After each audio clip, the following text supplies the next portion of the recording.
Baik, nanti cerita munafik saya ceritakan. Nak buat perumpamaan munafik ni bagaimana ulama-ulama buat perumpamaan, insya-Allah. Baik. Ada usul ini. Apa lagi ilmu sifat, kerana dibahas pada dia ada sifat-sifat bagi Allah Subhanahu Wa Taala.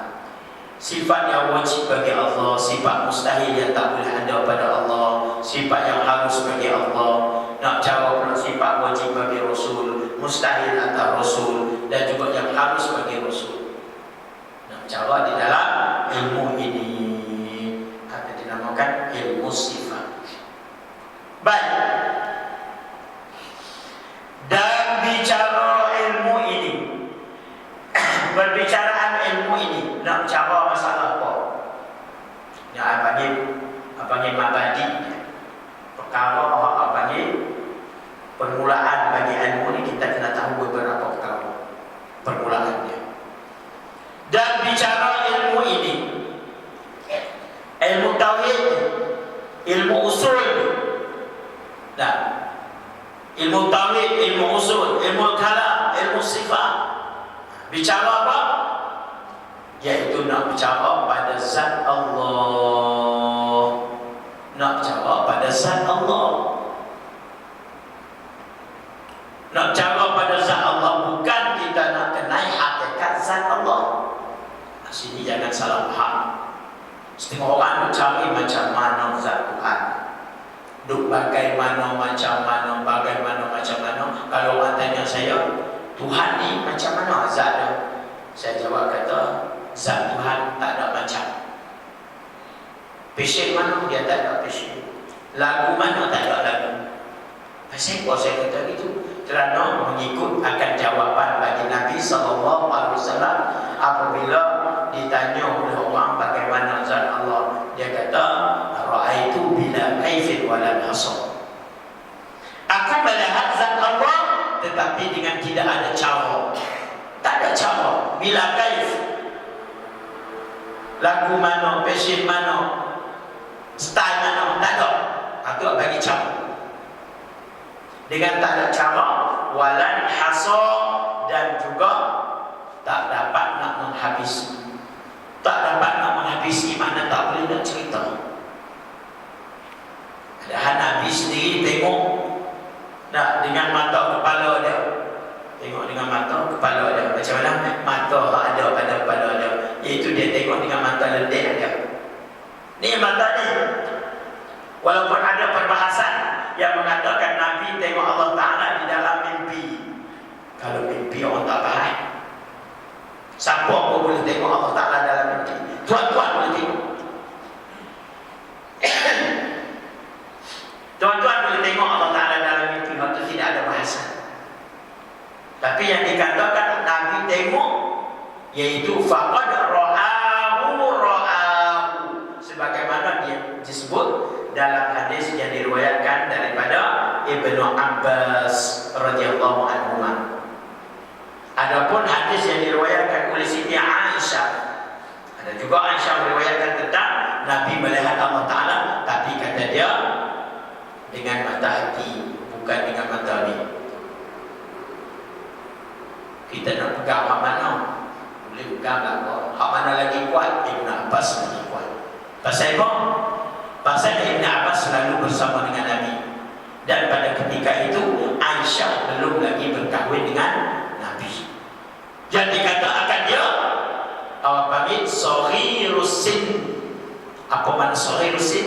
Kerana Siti Aisyah pada ketika itu umur dia terlalu muda. Kita bila dengar ni isteri Nabi, ni sahabat Nabi, isteri bila masa dia di Madinah. Nah, tapi pada masa Isra Mi'raj ni setahun sebelum pada hijrah. Setahun sebelum pada hijrah. Tahun kematian Abu Talib dan juga kematian Siti Khadijah binti Khuwailid Al-Kubra. Baik. Sebab itu kata hadis hak bagi Ibn Abbas lagi kuat untuk kita pegang. Mana? Apa kata Ibn Abbas? Faqad ra'ahu. Hak sungguh telah melihat ia Nabi sallallahu alaihi wasallam Subhanahu wa taala dengan sebenar-benar melihat dengan mata kepala dia. Namun bila kaifin walan hasar, dengan tidak ada cara dan juga tak boleh nak cerita, tak boleh nak menghabisi. Kerana melihat zat Allah Taala ni bukan kata mata dia boleh nikmat semua anggota dapat nikmat semua. Dan semua anggota. Subhanallah. Kau dia bertanya, Tuhan tu mana? Nabi tengok, pula. Ini jadi masalah besar ni. Apa kata Tuhan tak tepat? Tiba-tiba kata Nabi pergi tengok Allah SWT datang mana? Nabi naik ke langit ketujuh dan atas pada langit ketujuh yang dikatakan Sidratul Muntaha, yang dikatakan wahunaka jannatul ma'wa. Di sana adalah surga tempat tinggal. Di sana. Saya pun syurga di atas, benda mulia semua di atas, neraka di bawah, benda hina semua di bawah. Betul? Pada neraka mulia tak ada lah, neraka dia mesti di bawah, syurga mesti di atas. Baik, bila dijemput Nabi SAW dan untuk menerima solat ni, nak masuk dalam bulan yang bulan Rejab, masuk bulan Rejab, bulan Isra dan Mi'raj, yang sentiasa kita panggil ustaz mai dia ceramah, dia cerita lagu ni Nabi nampak ni, jumpa dengan benda tu, jumpa dengan benda ni. Betul? Di antara perkara yang penting iaitu melihat Nabi akan Allah Subhanahu wa taala pada malam yang tersebut, pada ketika mana Nabi SAW berada dalam syurga. Bukan Tuhan dalam syurga. Pada ketika Nabi berada dalam syurga, bukan Tuhan. Kenapa Nabi dalam syurga? Kerana tak ada tempat yang paling mulia dunia akhirat, tak ada malaikat syurga. Syurga adalah paling mulia daripada segala tempat. Sebab itu dijemputkan Nabi SAW. Pada ketika itu Nabi dalam syurga. Dan Allah Subhanahu wa taala mentajalli akan zat. Allah taala mentajalli akan zat dia kepada Nabi SAW. Maka Allah taala buka hijab di antara Nabi dan Allah, sehingga Nabi dapat melihat zat Allah Subhanahu wa taala yang dikatakan dengan tiada cara dan tak boleh nak cerita. Baik. Baik. Itu yang dikatakan apa? Akidah, ilmu akidah yang kita nak jawab, kita nak jawab kepada zat Allah. Nabi tengok pun tak boleh nak cerita, kita tak tengok. Dan juga hakikat yang baru kita ni, hakikat yang baru tak boleh nak kenai hakikat yang qadim. Hakikat baru seperti kita tak boleh nak kenai hakikat yang qadim. Jangan nak kenai hakikat zat Allah, hakikat diri kita pun tuan-tuan tak kenal lagi. Diri tuan-tuan, kalau kita kenal semua, kita tahu semua ni, ada pada kita. Minta maaf kalau agak terlampau. Tuan-tuan tahu tak ada berapa lain boleh hidup? Tuan-tuan sendiri, tuan-tuan tahu tak? Lepas tu nak kenal Tuhan kan? Nak kenal Tuhan macam mana? Diri sendiri pun tak tahu. Ada apa-apa di sebelah apa-apa? Ada tahu? Ada tahu ni ada apa-apa bulu mata ni? Ada tahu? Tak ada. Lepas tu nak tanya dalam perut dia ada apa-apa panjang mana? Tak tahu. Roh kita tentang mana? Tak tahu. Dah kita, diri kita pun tak kenal hakikat diri kita. Macam mana kita nak kenal hakikat zat yang qadim? Sebab tu nak kenal Allah Subhanahu wa taala bukan kenal pada zat dia, iaitu kenal daripada sekira-kira barang yang wajib baginya, barang yang wajib bagi zat Allah Subhanahu wa taala. Apalagi kenal dengan perkara yang bersangkut paut dengan zat, bukan diri zat, barang yang bersangkut paut. dengan zatnya itu daripada segala sifat yang wajib baginya, bagi zat Allah Subhanahu wa taala. Dan juga kita kenal barang yang mustahil atasnya. Barang yang mustahil atasnya. Apa makna mustahil? Orang putih kata impossible. Impossible itu benda. Benda mustahil. Apa dia? Tak masuk akal. Benda yang tak terima pada akal kita nak kata ada. Itu kata mustahil. Benda tak boleh ada pada saat Allah. Tak terima akal nak kata ada. Ini mustahil. Kita kena tahu kalau yang mustahil atas Allah, dia tak kata bagi Allah. Hak mustahil atas Allah. Tak boleh ada sama sekali. Kerana apa? Kerana perkara yang mustahil itu hakikat dia pun tak ada. Tak, diri dia tu tak ada. Lagi pula diri dia tak sungguh. Tak sungguh lagi tak ada.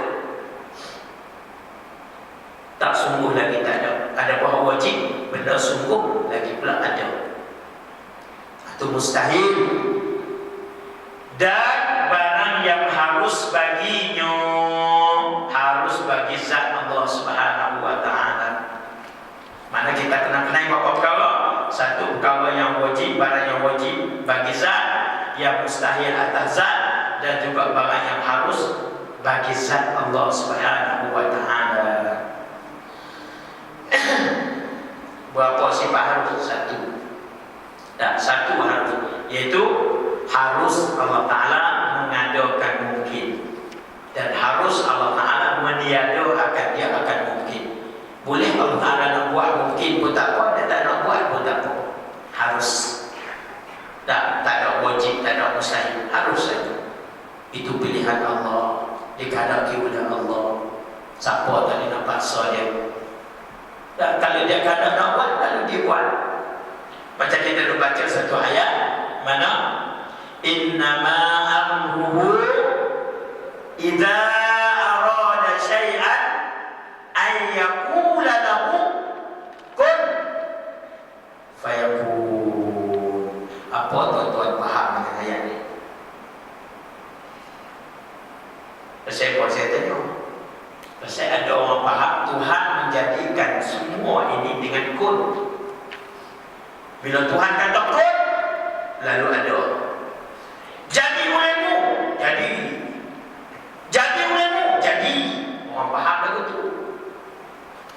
Dan Tuhan sebut lagu tu dah. Kun, fayakun. Itu nak mengkhabarkan sahaja, nak menceritakan sahaja. Bukan dia buat dengan lafaz kun. Tuan, itu nak menceritakan bila Tuhan kehendak nak buat apa-apa pun, siapa pun tak boleh halang dia. Siapa pun tak boleh halang. Kalau aku kata aku nak buat, aku buat. Bila aku buat, maka jadi. Bila jadi, maka ada. Nak buat dengan apa? Buat dengan sifat kudrat dia. Nak dibuat dengan kun. Pasal apa? Kun itu perkataan. Perkataan itu takluk bagi sifat kalam. Kalam dia punya takluk dia dilarang. Nak menunjukkan saja, nak beritahu saja. Nak beritahu apa? Bila Tuhan nak buat, siapa pun tak boleh halang. Ini hak aku. Kalau aku nak buat, pasti aku buat. Kalau aku buat, pasti ada, pasti jadi. Itu makna kun fayakun. Bukan bila Tuhan kata kun ada. Sifat kudrat tak pertama. Apa kerja sifat kudrat? Takkan buat dengan perkataan. Itu perkataan kun tu. Jadi cerita mudah-mudah ini saya buat satu contoh bagi tuan-tuan. Kun lah nak boleh faham sikit.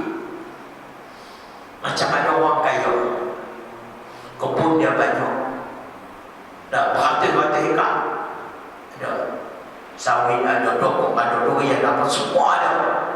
Kita dapatkan dan macam cara, dan macam cara nak pergi menampai, nak pergi menanam, nak membaca, nak apa. Ada orang tu kata